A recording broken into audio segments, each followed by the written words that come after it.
السلام علیکم. ہم نے اپنے پچھلے لیکچر کے دوران مختلف رسک ویٹس کا ذکر کیا. مختلف رسک ویٹس کیا کیا ہوتے ہیں؟ Risk weights for non central government public sector entities. عام طور سے خیال یہی کیا جاتا ہے کہ جو پبلک سیکٹر اینٹیٹیز ہیں، جب ان کے پروڈکٹس یا ان کے جو فیچرز رسک کے حوالے سے جب کاؤنٹ اپون کیے جاتے ہیں تو اس کا رسک ویٹیج جو ہے وہ کیٹیگرائز کر دی جاتی ہے، اور اس کی جب کیٹیگریز اس حساب سے بن جاتی ہیں تو پھر اس کے حساب سے ہی ان کا رسک انالیسس کیا جاتا ہے. اور یہ رسک جو ہے یہ تھرو آؤٹ جس طرح سے آگے چل کے اس ریٹنگ کی اہمیت ہے وہ بھی میں نے آپ سے ذکر کیا. اس کی اہمیت اس وجہ سے زیادہ ضروری ہوتی ہے کہ کسی بھی انداز میں جب اس کی فائنینشیل اسٹرینتھ یا فائنینشیل ایبلٹیز کو اسیس کیا جاتا ہے تو یہ بات سب سے زیادہ ضروری ہوتی ہے، اور اسی حساب سے پھر اس کی رسک ویٹیجز بھی ہو جاتی ہیں. پھر ملٹی لیٹرل ڈیولپمنٹ بینکس ہیں، ان کا بھی رسک ویٹیج ہے. جب تک رسک ویٹیج نہیں ہوگا کسی انداز میں شارٹ ٹرم یا long term repayment abilities جو ہیں وہ سامنے نہیں آ سکتی. لہٰذا whatever the situation the risk weightage has to be there, اور اسی کی بنا پر ہی اس کی کریڈٹ ریٹنگ ہو کر اور پھر اس کے بارے میں رسک انالیسس کی جاتی ہے، جیسے میں پہلے بھی ذکر کر چکا تھا. پھر مختلف risk weights for banks, risk weights for securities firm and risk weights for corporates, یہ ہر کی الگ الگ انسٹیٹیوشنلائزڈ رسک ریٹنگ ہوتی ہے، اور انہی رسک ریٹنگ کی بنا پر ان کی کریڈٹ ہسٹری فارمولیٹ ہوتی ہے.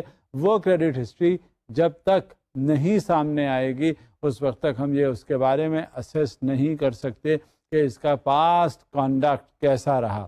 اور پاسٹ کانڈکٹ جاننے کے لیے سب سے زیادہ ضروری ہوتا ہے اس کا ویٹیجز کیلکولیٹ کرنا یا ورک آؤٹ کرنا. لہٰذا اب ہمیں یہ اندازہ ہو گیا کہ جو ملٹی لیٹرل بینکس ہیں، وہ کارپوریٹس ہیں، وہ جو دوسرے بینکس ہیں، وہ کسی طرح کے بھی جو فیکٹرز ہوتے ہیں کریڈٹ رسک کے حوالے سے، ان کی بہت ضروری کیا چیز ہوتی ہے؟ Risk rating. اور اسی رسک ریٹنگ کے حوالے سے ان کے ویٹیجز، تاکہ ان کی financial strength, financial capability, financial ability to repay, یہ ساری چیزیں جو ہیں وہ سامنے آ جاتی ہیں، اور اسی کی بنیاد پر وہ اسیس کر کے اور رسک انالیسس ہو جاتا ہے. اب ہم اس بات کو آگے بڑھاتے ہوئے چلتے ہیں اور یہ دیکھتے ہیں کہ counterparty risk weightings of over the counter derivative کیا چیز ہوتی ہیں. یہ منی مارکیٹ میں یا کیپٹل مارکیٹ میں کس قدر اہم رول پلے کرتی ہے، اس کا رسک ویٹیج اور رسک انالیسس کس قدر ضروری ہے.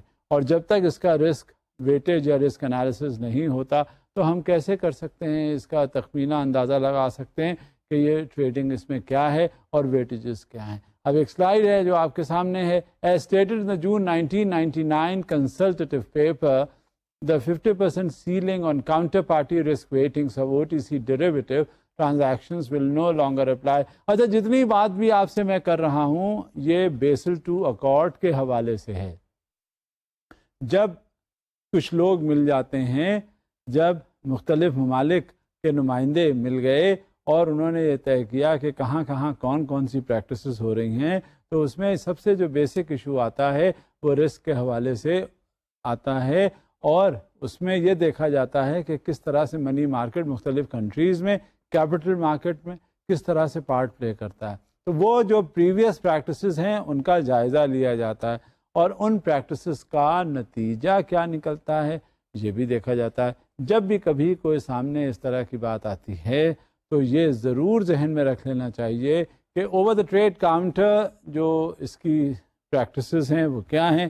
اصل میں بات یہ ہوتی ہے کہ جب بھی کبھی پیسوں کی بات آتی ہے تو ان پیسوں کے حوالے سے یہ ہمیں دیکھنا پڑتا ہے کہ کہاں کہاں کس کس طرح سے ہمارا رسک جو ہے وہ نہیں ہوتا، اور وہ انالائز کر کے ہم تب آگے بات بڑھاتے ہیں. لہٰذا جب یہ بیسل II اکارڈ ہونے والا تھا، مختلف ممالک کی جتنی پریکٹسز چل رہی تھیں منی مارکیٹ میں، کیپٹل مارکیٹ میں، مختلف بینکوں میں اور مالیاتی اداروں میں، جب یہ سب کچھ ہو رہا تھا تو انہوں نے سب سے پہلے اس کو انالائز اس طرح سے کیا کہ ہاں ایک سجیسٹو پیپر یا کنسلٹیٹو پیپر رکھا. تو جو ممبر کنٹریز تھے جو وہاں موجود تھے ان میں یہ تقسیم ہوا، اور اس تقسیم کرنے کے بعد پھر وہ یہ دیکھا انہوں نے کہ یہ جو سجیشنز ہیں یہ جو کنسلٹیشن جو کیے جائیں گے تو وہ کس بنیاد پہ کیے جائیں گے, اور اسی بیسس پہ بات پھر انہوں نے آگے بڑھائی. تو اس میں جو اشارہ جب کبھی 1999 کا کنسلٹیو پیپر آتا ہے تو یہی سمجھنا چاہیے کہ یہ ڈسکشن ہوا, اور ڈسکشن ہو کر جب کسی نتیجے پر آپ پہنچتے ہیں تو وہ زیادہ سیکیورڈ یا فرم ہوتا ہے. اب دیکھیں مزید سلائیڈ میں کیا ہے. This ceiling was founded on the assumption that counterparties to OTC derivatives contracts tend to be first-class names. This assumption is no longer valid. Furthermore, the increased risk sensitivity of the new standardized approach renders the ceiling needless. انہوں نے کیا کیا تھا کہ یہ جو past practices کی analysis کی تھی, یعنی ماضی میں کیا ہوتا رہا, آئندہ کیا ہوگا, اور کس انداز میں اس کے امپیکٹس جو پاسٹ کی ایکٹیویٹیز ہیں, ایکشنز ہیں, کس انداز میں اس کے امپیکٹس ہوں گے کریڈٹ کنورژن کے حساب سے. اور جب کریڈٹ کنورژن کی بات آتی ہے تو اس میں فوراً سائڈ بائی سائڈ رسک کا ایلیمنٹ آ جاتا ہے, اور وہی رسک کا ایلیمنٹ جو ہے وہ رسک انالیسس وہاں پہ کی جاتی ہے. اب مزید اس کو کہ جو پاسٹ پریکٹسز ہماری ہیں آگے دیکھیں کریڈٹ کنورژن فیکٹر کیا کیا ہیں, اور خاص طور سے اس وقت جب شارٹ ٹرم کمٹمنٹس ہمارے ہو رہے ہوتے ہیں تو کس طرح سے کریڈٹ کنورژن ہوتا ہے for the short term commitments that we had made. بات یہ ہوتی ہے کہ چاہے وہ شارٹ ٹرم کمٹمنٹ ہو چاہے وہ لانگ ٹرم کمٹمنٹ ہو, بات یہاں پہ اس وقت آ جاتی ہے, ہر جگہ ہر وقت رہتی ہے کہ اس کی انالیسس جو خاص طور سے رسک سے وابستہ ہے وہ کرنی ضروری ہوتی ہے. Let's see what is there in it. The credit conversion factor for business commitments with original maturity up to 1 year will be 20% as proposed in the June 99 consultative paper. As an exception, a 0% conversion factor will be applied to commitments that are unconditionally cancelable or that effectively provide for automatic cancellation. Due to deterioration in a borrower's creditworthiness at any time by the bank without prior notice, the credit conversion factor for commitments with original maturity over 1 year will continue to be 50%. اچھا, اس میں جو سب سے اہمیت کی بات ہوتی ہے کہ over a period of time جو بورور کی کریڈٹ ورتھنس ہے اس میں فرق پڑ جاتا ہے, اور اگر وہی کریڈٹ ورتھنس جو ہے وہ ڈکلائن کر جاتی ہے تو پھر ہوتا کیا ہے کہ وہ بینک کو اسے پتہ چلنا چاہیے, بینک کو بتانا چاہیے, تاکہ وہ جو کنورژن فیکٹر ہے اس میں کمٹمنٹس انوالوڈ ہوتے ہیں, اور جب اس میں کمٹمنٹس انوالو ہوتے ہیں تو پھر اس میں پھر ایسا ہوتا ہے کہ کہیں آپ کو ڈسکاؤنٹس یا اوور دا ٹریڈ کاؤنٹر میں ڈیریویٹیوز میں کوئی کمٹمنٹ میں کمی یا زیادتی یا کہیں کوئی اس طرح کی بات ہوتی ہے کہ آٹومیٹک پھر کینسلیشن ہو جاتا ہے کہ اگر بعد میں بغیر بتائے آپ نے وہ نوٹس کر لی گئی. کیونکہ ہوتا یہ ہے کہ one has to be quite fair in his dealings. جب بھی کبھی ڈیریویٹیو سے کنورژن میں شارٹ ٹرم کنورژن ہو یا لانگ ٹرم کنورژن ہو, کسی بھی انداز میں جب اس طرح کی کوئی بات ہوتی ہے تو اس میں بہت زیادہ آپ کو احتیاط کی ضرورت ہوتی ہے, اور محتاط رہتے رہتے آپ کہیں جا کر یہ کنورژن فیکٹرز جو ہیں وہ ان کا پارٹ پلے کرواتے ہیں. تو اگر آپ نے نوٹس بھی نہیں دیا اور آپ کے کمٹمنٹ جو ہیں وہ میچور ہو جانے کے باوجود بھی آپ کو یہ پتہ نہ چلا اور آپ نے کنوے بھی نہیں کیا, تو پھر اس میں اٹ از لائبل کہ جو آپ کے ڈیلنگس ہیں, آپ کے کمٹمنٹس ہیں, وہ پرائر نوٹس کے بغیر ہی وہ ختم ہو جاتے ہیں, کینسل ہو جاتے ہیں. اور اس کے لیے بہت زیادہ ضروری ہے. اور جب یہ میں نے آپ کو سلائیڈ کے حوالے سے یہ بات کہی ہے کہ the credit conversion factor for commitments with original maturity over 1 year will continue to be 50%, مگر باقی جو کریڈٹ کنورژن فیکٹر ہیں جو وہ چلتے رہتے ہیں, لیکن اپنے آپ کو بہت زیادہ احتیاط کرنے کی ضرورت ہوتی ہے. اب ایک اس میں یہ بھی فیکٹر ہوا. اب دوسری بات اور ہے گارنٹیڈ ریپو سٹائل ٹرانزیکشنز. اب یہ کیا ہوتے ہیں کہ کہاں پہ یہ کنورژن فیکٹرز جو ہیں وہ رسپانسبل ہوتے ہیں, کہاں کنورژن فیکٹرز میں اگر کوئی کوتاہی یا کمی ہو جاتی ہے تو شارٹ ٹرم کریڈٹ میں کیا چیز ہوتی ہے, کمٹمنٹس کے فالٹر ہونے سے کریڈٹ ورتھنس پہ کیا اثرات ہوتے ہیں, پھر ان کو نوٹس جو ہے وہ اگر نہیں دیا تو کیا اثر ہوتے ہیں. اب repo style guaranteed repo style جو فیکٹرز ہیں وہ کیا ہیں ذرا دیکھیں آپ. Credit conversion factor of 100% will be applied to the lending of banks, securities or the posting of securities as collateral by the bank, including instances where these arise out of repo style transactions, that is repo, reverse repo and securities lending, securities borrowing transactions. یہ ایک inter linked ہے, یہ ایک چین ہے جو کہ ہر انداز میں سامنے آتی ہے, whether it is a repo style, whether it is a guaranteed repo style, whatever the transactions. اس میں جو سب سے پہلے ضروری چیزیں ہوتی ہیں وہ گارنٹیڈ ریپو سٹائل کے حوالے سے جو ٹرانزیکشنز ہم کر رہے ہوتے ہیں, میچورٹیز اس میں ہو رہی ہوتی ہیں, ان کو ہمیں دیکھنا پڑتا ہے کہ کس طرح سے اس میں رسک انالیسس اور کس طرح سے اس کا کریڈٹ وردینس پہ اثرات مرتب ہوتے ہیں. کیونکہ جب تک ہمارے پاس یہ گارنٹیڈ ریپو سٹائل کے بیسس پر ہم کام نہیں کرتے یا ہمیں اس کے ٹرانزیکشنز کی میچورٹی کو دیکھتے ہوئے اگر ٹرانزیکشنز نہیں ہوتے تو پھر وہ بات معنی نہیں رکھتی. Subsequently, where the credit converted exposure is secured by eligible collateral, when banks acting as agents arrange a repo style transaction between a customer and a third party and provide a guarantee to the customer that the third party will perform on its obligations. بات commitment کی ہے, بات risk کی ہے, بات honourable performance کی ہے, بات اس کی ہے کہ جب بھی کبھی کوئی چیز ایسی ہوتی ہے تو اس میں آپ کا پرفارمنس کرائٹیریا کیا ہے. جہاں یہ باتیں آ جاتی ہیں سامنے وہاں سب سے پہلے یہ ہوتا ہے گارنٹیڈ ٹرانزیکشن اور گارنٹیڈ کمٹمنٹ ان دا شارٹ ٹرم اور دا لانگ ٹرم اور اوور دا ٹریڈ کاؤنٹر, اور کس طرح سے اس کی کریڈٹ وردینس افیکٹ ہوتی ہے. کیونکہ ہمیشہ یہ ذہن میں بات ہونی چاہیے کہ جب کبھی بھی کسی کی کریڈٹ وردینس کا کوشچن اٹھ جاتا ہے تو آپ یہ یقین رکھیے گا بینکس یا کوئی بھی فائنینشیل انسٹیٹیوشن ہو اس میں کوئی باجن نہیں کرتا, اس میں کوئی کمپرومائزز نہیں ہوتے, اس میں اس کے اکارڈنگلی بھی ڈیلنگ اور اس کے اکارڈنگلی بھی نیگوسیشنس ہو رہے ہوتے ہیں. اب آگے دیکھیں آپ, then the risk to the banks is the same as if the banks had entered into a repo style transaction as principal. In such circumstances banks would be required to calculate capital requirements as if it were indeed a party to the transaction. Banks کا جو کام ہوتا ہے وہ transaction کے حوالے سے بات ساری ہوتی ہے, اور ٹرانزیکشن کس چیز کا, ٹرانزیکشن پرنسپل اماؤنٹ کا, اور وہ سرکمسٹانسز جس میں وہ لیڈ کر کے اس ٹرانزیکشن کو ورک آؤٹ اور اس کی کریڈٹ انالیسس کرتے ہیں, اس کا رسک انالیسس کرتے ہیں, وہ اس کے کریڈٹ بیہیویئر کے حساب سے کرتے ہیں.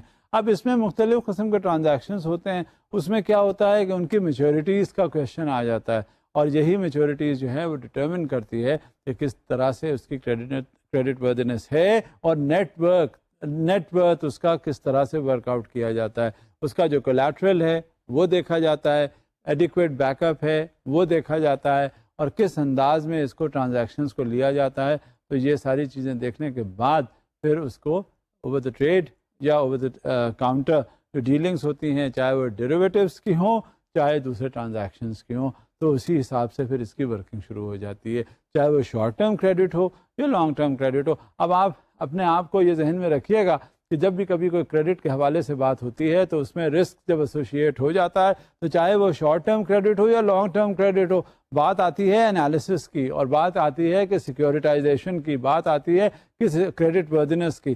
جب یہ ساری چیزیں جو ہیں اکٹھا شامل ہو جاتی ہیں تو پھر اس کی جو ٹرانزیکشنل ویلیوز ہیں وہ ورک آؤٹ کر کے ان پہ نیگوسیشن پاسبل بھی ہو سکتا ہے اور نہیں بھی ہو سکتا. اب مزید دیکھتے ہیں. The committee confirms the view expressed in the June 1999 consultative paper that although maturity is one factor that is relevant in the assessment of the credit risk of a claim, it is difficult to pursue greater precision in differentiating among the maturities of claims within the standardized approach given the broad brush nature of the counterparty risk weighting. اب اس میں کیا ہوتا ہے کہ standardized approach ہوا. Standardise approach میں کیا ہوتا ہے کہ یہ معلوم ہوتا ہے کہ یہ ہوگا یہ ہوگا یہ ہوگا سیٹ پیٹرن کے حساب سے, وہ اس کے حساب سے پھر ورک آؤٹس کر لیے جاتے ہیں. اب ایک آٹومیٹڈ اپروچ جو ہوتا ہے اس آٹومیٹڈ اپروچ میں ہر چیز خود بخود انہیرنٹلی بلٹ ان ہو جاتی ہے, اور جب وہ اس نتیجے پر پہنچتے ہیں تو اپنے آپ ریزلٹس آپ کے سامنے آ جاتے ہیں.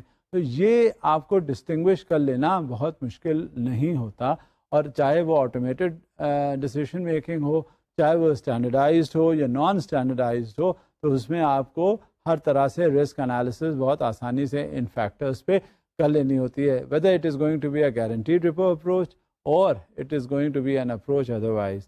It has to be streamlined and it has to be worked out as per the specified procedures So this is what is most important and critical. Further on, the standardized approach is designed to be suitable for application by banks of varying degrees of size and sophistication, and the costs of increasing the complexity of the standardized approach are relatively high. اچھا standardised approach کے بارے میں ذکر ہوا تھا، آپ سے پہلے بھی ذکر ہوا، ابھی بھی ہوا اور آئندہ یہ چلتا بھی رہے گا.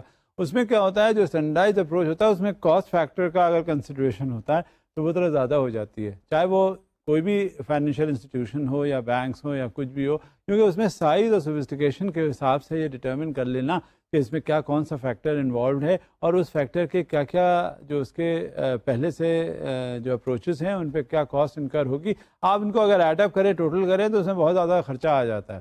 اور جب اس بات کو مد نظر رکھا جاتا ہے تو خیر کوئی بات نہیں ہے، تو اسٹینڈرڈائز اپروچ ہے، تو ورک آؤٹ کرنے کے بعد یہ پتہ چل جاتا ہے کہ کتنا کاسٹ کہاں پہ آئے گی اور وہ پھر اس کے حساب سے پھر انالیسس میں آسانی ہوتی ہے. لیکن یہ ضروری ہو جاتا ہے اسٹینڈرڈائز اپروچ، اور اس میں خاص طور سے یہ جو کاسٹ فیکٹر ہے that is to be considered as well and to be kept in mind.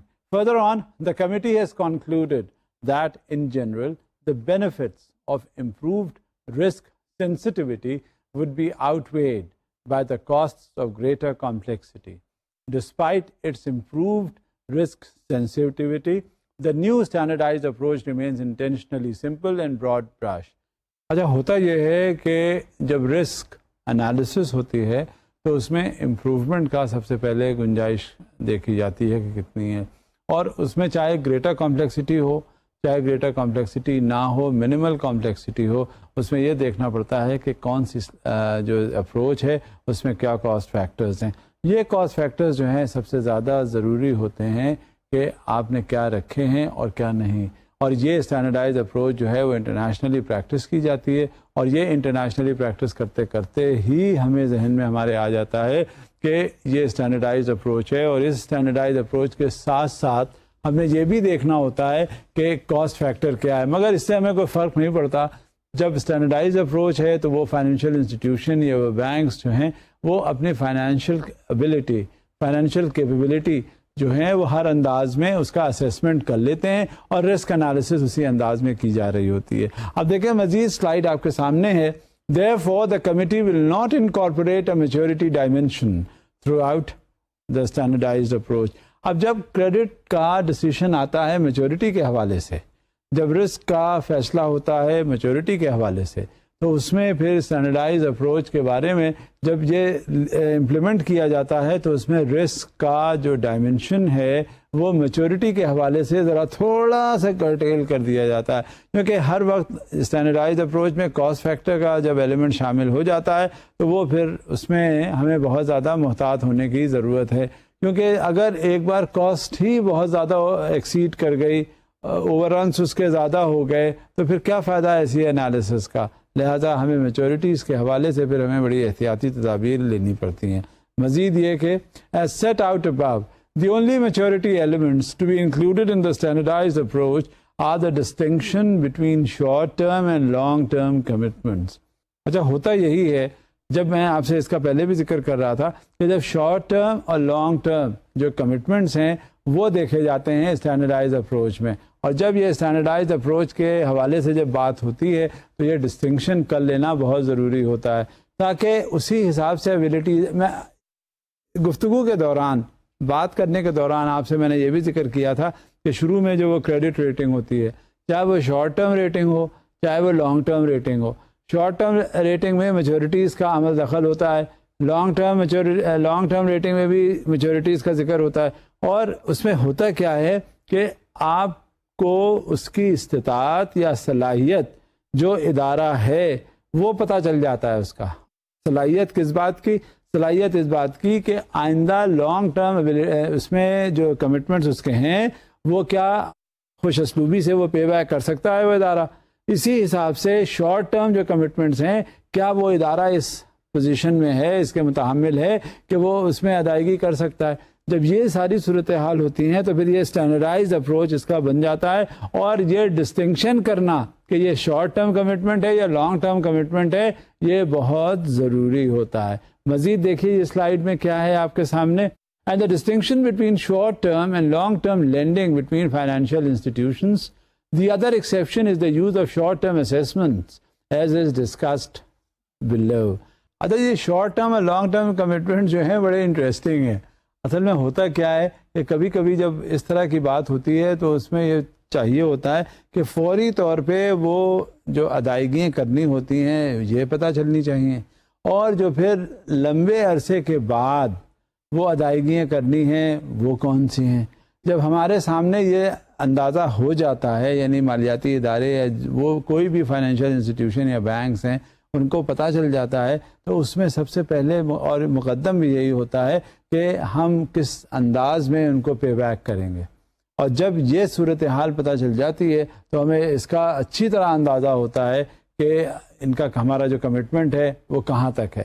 اب اس میں کیا ہوتا ہے کہ وہ کمٹمنٹ جو ہے وہ ہمیں یہ دیکھنا پڑتا ہے, اور یہ دیکھنے کے ساتھ ساتھ ہمیں یہ پتہ چل جاتا ہے کہ کس انداز میں ہم نے اس کا کیا ہے پیمنٹ کی پروویژن.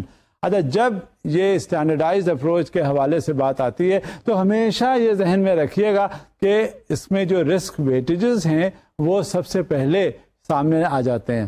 ہر موقع پر جو رسک ویٹیجز ہیں, کریڈٹ ریٹنگ ہے, وہ ضروری ہوتی ہے, چاہے وہ آٹومیٹڈ اپروچ ہو, چاہے وہ اسٹینڈرڈائزڈ اپروچ ہو, چاہے وہ کسی طرح کی بھی اپروچ ہو. اس میں آپ کو اندازہ بخوبی ہونا چاہیے کہ کس طرح آپ نے اپنے کمٹمنٹس کو آنر کرنا ہے, ورنہ آپ کی جو مارکیٹ ویلیو ہے وہ ایک طرف سے ساری ختم ہو کر اس پہ پانی پھر جائے گا.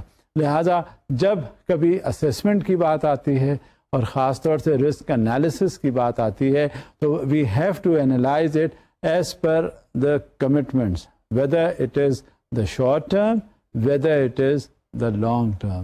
Unless and until we reach safely to this aspect in conclusion, we will not be able to deliver. اور پھر ہماری جو standardized approach ہے وہ jeopardize کر جاتی ہے. اب مزید دیکھتے ہیں slide. The standardized approach draws on external credit assessments for determining risk weights. اچھا جو اسٹینڈرڈائزڈ اپروچ ہوتا ہے اس میں ضروری ہوتا ہے ایکسٹرنل کریڈٹ اسیسمنٹس کے حوالے سے ڈٹرمننگ دا رسک ویٹس.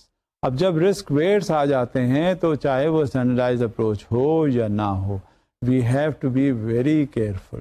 اور یہ اسٹینڈرڈائزڈ اپروچ جو ہے ایکسٹرنل کریڈٹ اسیسمنٹس کے لیے بڑا ضروری ہوتا ہے. اور رسک ویٹس ہمیشہ یہ یاد رکھے گا, جب کہیں بھی کوئی کریڈٹ ریٹنگ ہوگی, رسک ریٹنگ ہوگی, تو ہمیشہ رسک ویٹس اٹیچ کر دیے جائیں گے.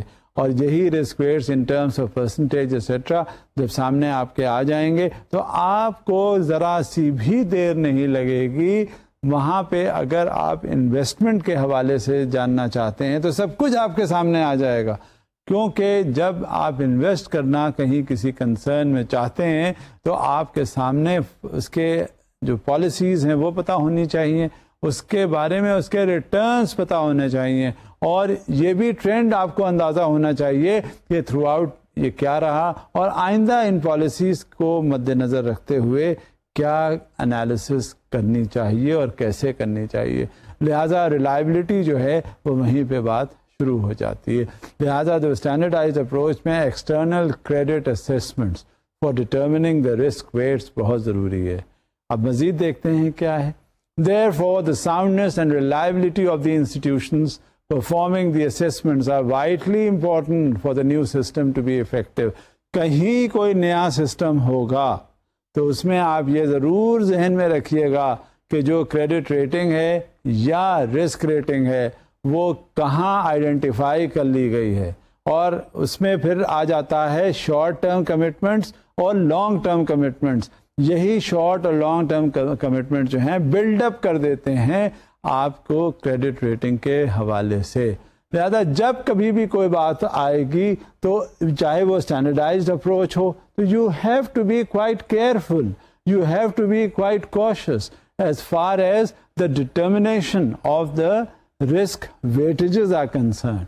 And unless and until credit risk weightages آپ کے سامنے ہیں یا نہیں ہوں گے تو پھر آپ اس پوزیشن میں نہیں ہوں گے کہ آپ بات کو آگے بڑھا سکیں. یہ اسٹینڈرڈائز اپروچ کا بیسک ایلیمنٹ ہے. اب اس کو ہم ریکگنائز کیسے کرتے ہیں اور وہ ریکگنیشن پروسیس ہوتا کیا ہے, کیونکہ جہاں رسک ویٹیجز کی بات آ جاتی ہے, جہاں آپ کا یہ بھی اسٹینڈرڈس کی بات آ جاتی ہے, چاہے وہ اسٹینڈرڈائزڈ اپروچ ہو یا کوئی بھی کسی بھی انداز میں کریڈٹ ریٹنگ کے بارے میں ہو, تو اس کا آپ کو ہمیں کچھ ریکگنائز کرنے کی میتھڈالوجی پتہ ہونی چاہیے کہ کس طرح سے ہم رسک کو اینالائز کریں اور پھر اس کرائٹیریا کو ریکگنائز کیسے کریں.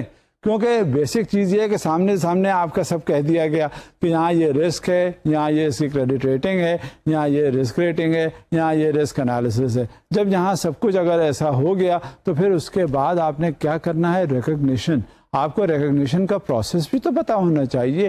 وہ دیکھتے ہیں کیا ہے. National supervisors are responsible for determining whether an ECAI meets the criteria listed below.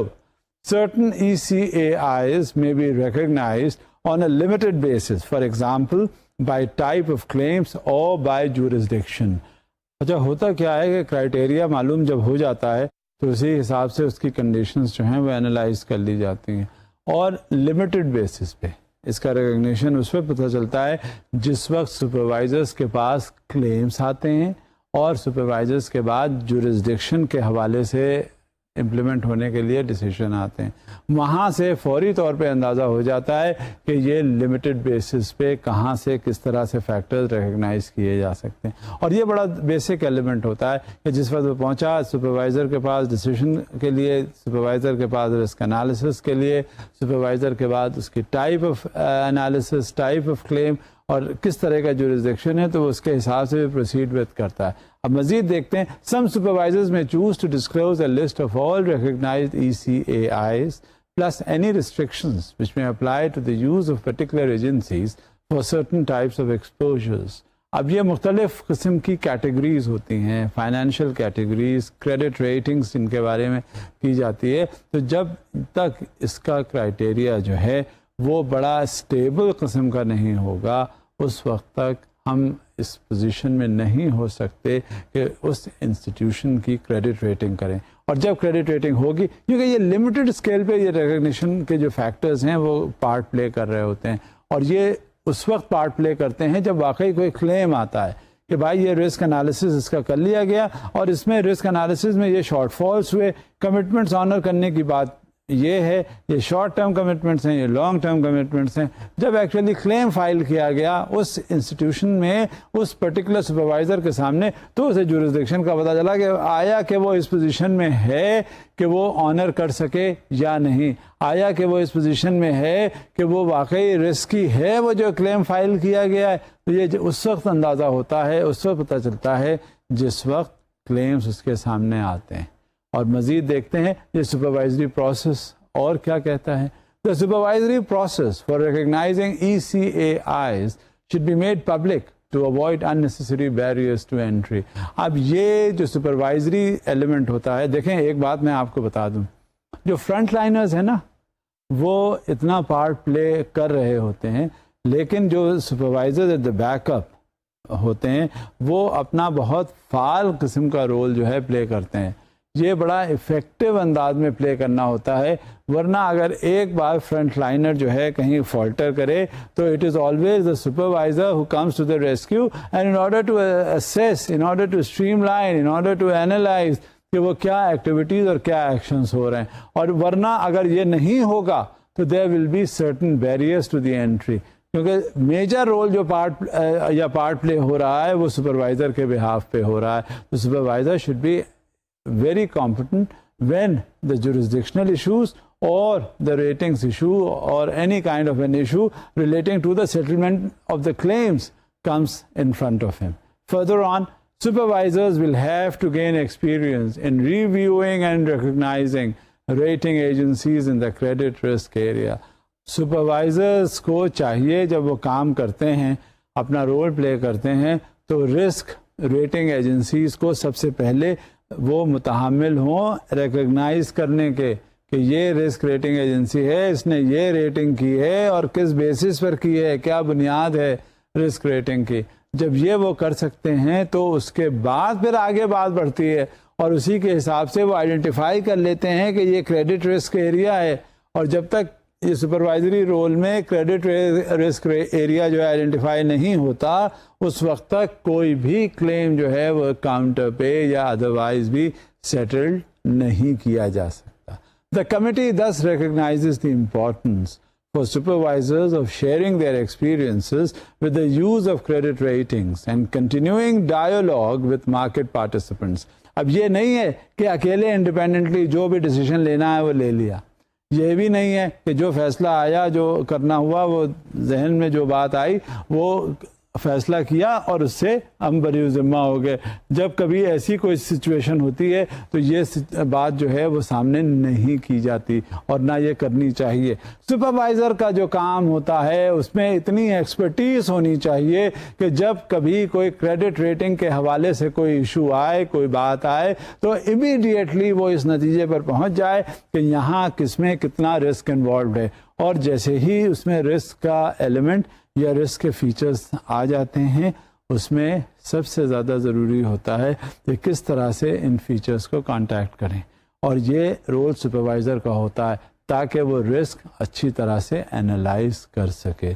What ever the situation the supervisor plays a very important role in understanding, in analyzing, in realizing what the claims are and how can he go further as far as the fulfillment and the settlement of those claims are in line with the credit ratings and the risk analysis which has been carried out.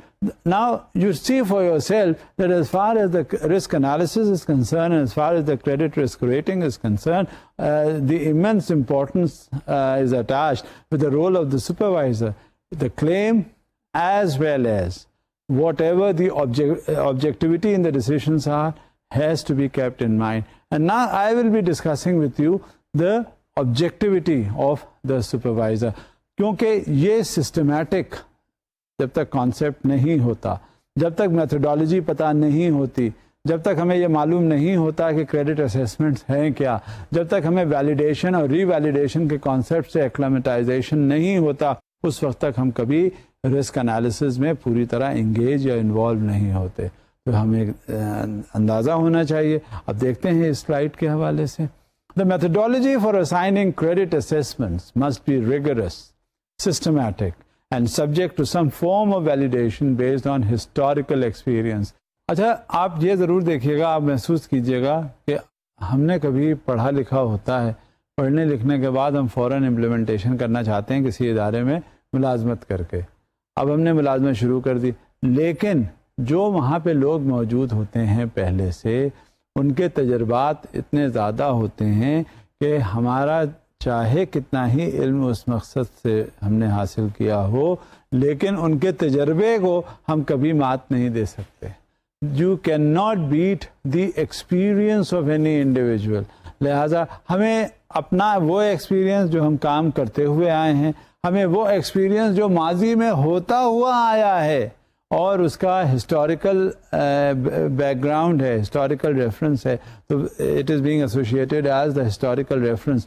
ہمیں جب تک یہ پتہ نہیں چل جاتا کہ اس کا بیک گراؤنڈ کیا ہے, ایکسپوجر کیا ہے, ایکسپیرینس کیا ہے, تو ہم اس انداز میں پھر سسٹمیٹکلی ہم ڈیسائیڈ یا اس پہ امپلیمنٹیشن نہیں کر پاتے. لہٰذا we have to be quite seasoned, we have to be quite experienced, and not only experienced but we should be historically experienced, and this would go a long way towards the validation of all the assessments that we are going to undertake. The credit risk analysis may be a part of that and may be a part of the historical experience that I am talking about, but definitely it goes a long way towards the settlement of claims and counterclaims, assessments of risks, credit analysis, credit ratings, and all what that particular institution wants to convey about.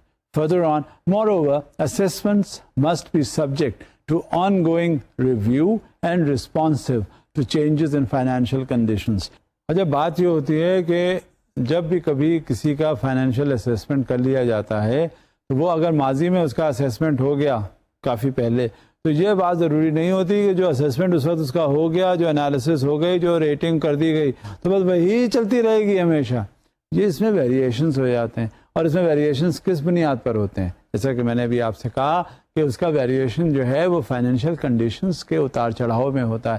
اب بھائی کسی شخص کا بھی آپ نے credit rating کی ہے, رسک ریٹنگ کی ہے, کریڈٹ انالیسس کی ہے, تو ضروری نہیں ہوتا کہ اس کی اگر فائنینشیل رینکنگ وہ پہلے اس کی بہت اچھی ہو تو وہ کنٹینیو کر رہی ہو اور اتنی ہی اچھی ہو, لیکن ضروری یہ نہیں ہوتا. اس کی فائنینشیل کنڈیشن جو ہے وہ خراب بھی ہو سکتی ہے. اب یہ بھی نہیں سمجھنا چاہیے کہ وہ فائنینشیل جو ریٹنگ ہے اس کی وہ ہمیشہ ہی اچھی رہے گی یا ہمیشہ ہی خراب رہے گی. یہ تو وقت اور حالات کے پیش نظر بہت سی چیزوں میں اس طرح سے تبدیلیاں رونما ہو جاتی ہیں, اور یہ ہر وقت ہمیں اس کی انالیسس کرتے رہنا چاہیے اور اسی کے حساب سے ریٹنگ میں رد و بدل یا تبدیلی کرنی ضروری ہو جاتی ہے. لہذا جو آن گوئنگ پروسیس ہوتا ہے وہ رسپانسو ہونا چاہیے. کسی سسٹم کی ایفیکیسی کے بارے میں اندازہ لگانا ہے تو سب سے پہلے آپ یہ کہیں گے, یہ سوچئے گا کہ ہاں یہ بدلتے ہوئے وقت کی ضرورت کے پیش نظر یہ سسٹم جو انسٹال کیا گیا یا جو سسٹم انٹروڈیوس کیا گیا اس میں جو چینجز ہیں وقت اور حالات کے پیش نظر یہ چینجز میں تبدیلی اپنے آپ رونما ہو جاتی ہے. تو اس کو ریویو کرتے رہنا اور اس کے اعتبار سے اس میں ایڈجسٹمنٹس کرنا بہت ضروری ہے. یوں بلکہ سمجھنا چاہیے کہ ایک سسٹم کی ایفیکیسی کو ڈٹرمن کرنے کے لیے آن گوئنگ پروسیس جو ہے وہ ایسوشیٹڈ ہوتا ہے وقت اور حالات کی ضروریات کے پیش نظر. جیسی فائنینشیل کنڈیشنز میں تبدیلی آتی ہے اسی حساب سے رسک انالیسس ہوتا ہے, اسی حساب سے کریڈٹ ریٹنگ ہوتی ہے, اسی حساب سے رسک ویٹیجز ڈٹرمن کیے جاتے ہیں اور اسی حساب سے اسیسمنٹ کر کے کسی سیٹلمنٹ کے حساب سے اس میں بات کی جاتی ہے.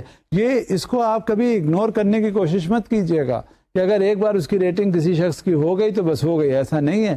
وہ حالات کے پیش نظر اس میں بہت سی تبدیلیاں رونما ہوتی ہیں اور never ignore such a condition, never ignore this, because whenever any adjustments are going to take place it must always be in line with the changing financial scenarios, and unless and until these are taken into consideration you can never expect that the changes are and that system is quite efficient. Never.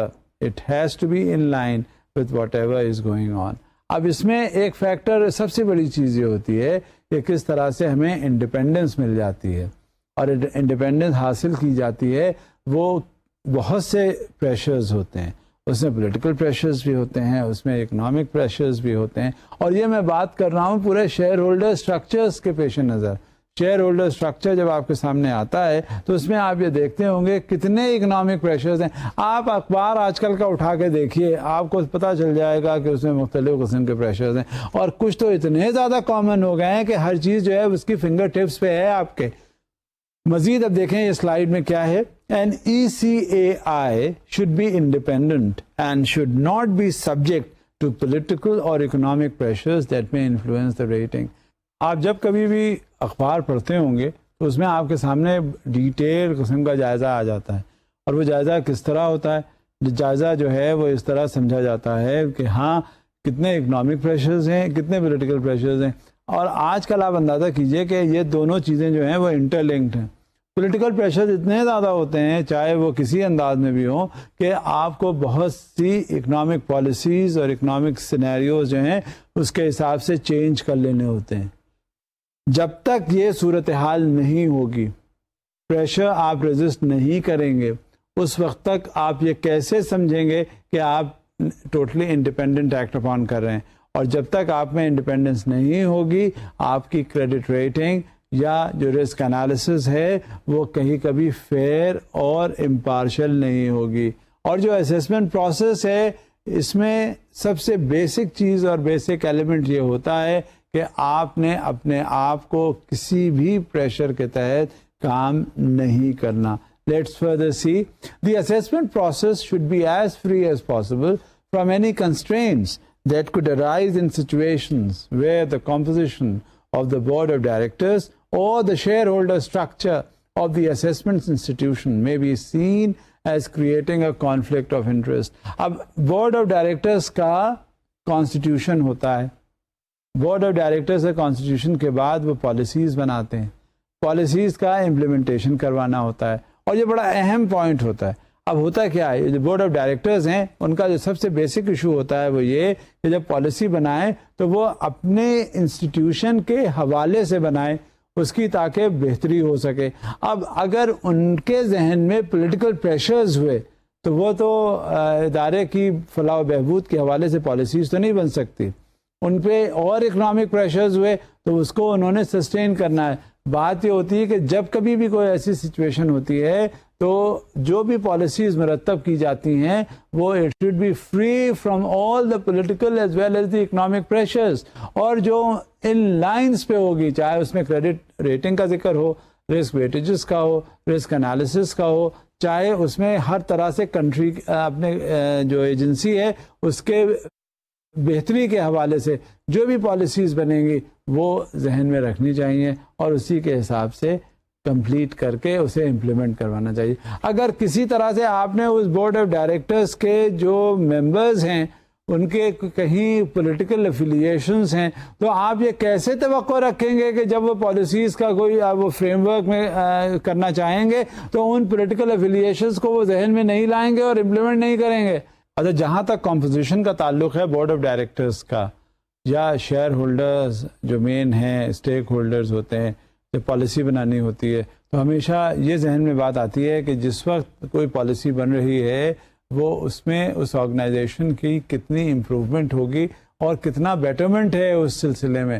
لیکن کیونکہ برعکس اس کے ایک ایسا scenario لیجئے, ایک ایسی situation لیجئے کہ جہاں اگر وہ پالیسی بنتی ہے اور وہ ممبرز جو ہیں بورڈ آف ڈائریکٹرز میں اگر ان کے پولیٹیکل افیلیشنز ہیں, پولیٹیکل افیلیشنز ہونا کوئی بری بات نہیں ہے, لیکن اگر وہ اس انداز میں سوچیں گے کہ ہاں اگر ہم جو بھی پالیسی بنائیں گے اس میں پالیٹکس کا عمل دخل ہوگا, اور جب کبھی بھی کوئی بات آئے گی تو اس سے جو ان کے ایسوسیشنز ہیں, جو افیلیشنز ہیں, ان کا پروموشن ہوگا, تو پھر وہ ادارہ چل سکا. ادارہ کبھی بھی نہیں آگے بڑھے گا, ادارے میں ہمیشہ خامیاں آئیں گی, کیونکہ جب کبھی بھی کوئی بات ہوگی تو پولیٹیکل افیلیشنز کے آگے سے بات ہوگی.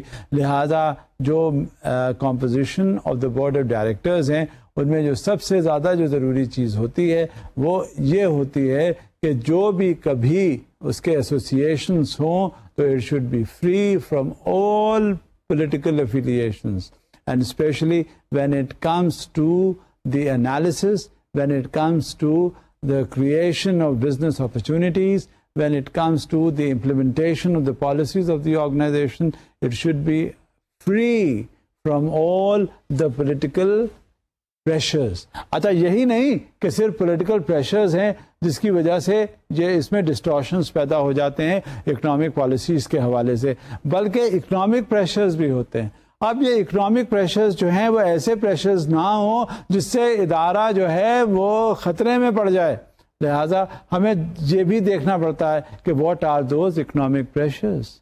ہمیں ہر طرح سے دیکھنا پڑتا ہے کہ ہمیں بجٹنگ اس کی کیسی کرنی ہے, ہمیں یہ بھی دیکھنا پڑتا ہے کہ اور ہمارے اکنامک کنسٹرینٹس کیا ہیں, ہمیں یہ بھی دیکھنا پڑتا ہے کہ ہماری جو HR پالیسیز ہیں وہ کیا ہیں, ہمیں یہ بھی دیکھنا پڑتا ہے کہ اگر ہم کچھ بھی کرنے چلیں گے امپلیمنٹیشن, اس کا امپیکٹ جو ہے وہ لانگ ٹرم کیا ہوگا اور شارٹ ٹرم کیا ہوگا. ہمارا جب انالیسس ہوتا ہے, چاہے اس کی کریڈٹ ریٹنگ ہو, چاہے وہ رسک ویٹیجز ہوں, چاہے وہ رسک کی کوئی بھی انداز میں انالیسس کی جا رہی ہو, تو جب یہ ساری صورتحال سامنے آتی ہیں تب کوئی پالیسی بنتی ہے اور اس کا امپلیمنٹیشن ہوتا ہے.